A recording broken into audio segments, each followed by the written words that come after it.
Welcome to Ascension Astrology. In this video, I will be sharing more about Western Sidereal Astrology. Ascension Astrology is rooted in Western Sidereal Astrology.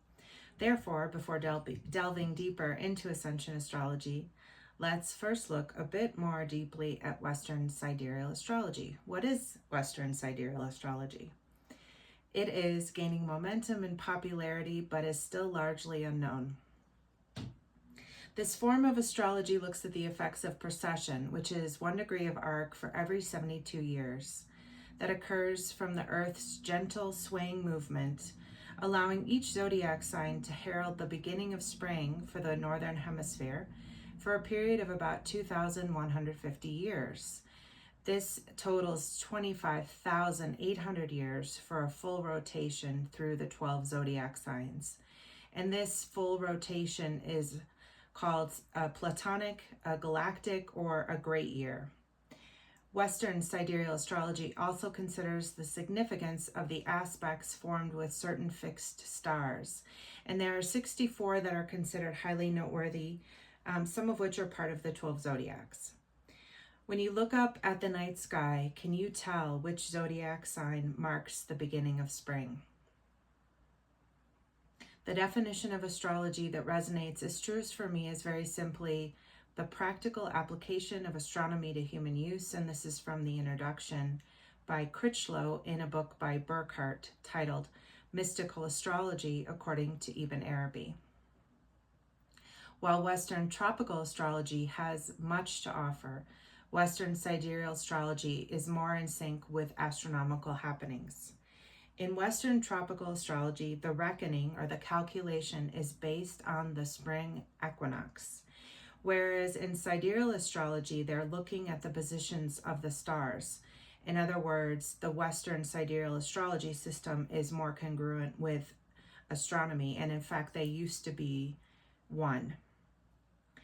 And thousands of years ago, the sign Taurus heralded the beginning of spring. And prior to that, it would have been Gemini. And prior to that, it would have been Cancer and Leo, because it's moving backwards in that way. And very slowly, through precession, humanity then benefited from the strength of Aries, marking the return of spring. But for roughly the last 2,000 years, Pisces has marked the vernal equinox. But there's still an insistence in Western tropical astrology that only Aries may hold that position, that somehow Aries is the placeholder, the zodiac sign marking the beginning of spring. And not for nothing, Aries is a natural leader after all and has associations with being the pathfinder. But we are and have been in the very feminine, sweet, soft sign of Pisces. Her lights are up and shining these past 2,000 years or so, and it's time to welcome the lights. It's time to recognize the wisdom that this sign heralds. Pisces shines a feminine, soft, embracing, gentle energy and regards all of life, including humanity, animals, birds, bees, and all the other insects and mammals and birds, all of nature as possessing deep, deep value. All life is considered sacred. Energetically, it feels that in granting the rightful place of this zodiac as the heralding of spring, it brings a different awareness, one that we may be sensing but don't fully feel permission to name. In its essence, Pisces is about unity consciousness, hence seeing the connectivity and the value of all life. But it seems we have been collectively wanting to skip over into the Aquarian age that, yes, values humanitarianism and innovation and invention, but left to its own devices, may put technological advances before unity consciousness and the valuing of the creation we live in, including the shared human family, the beauty and healing of nature, the wisdom that all of nature that this planet has to offer.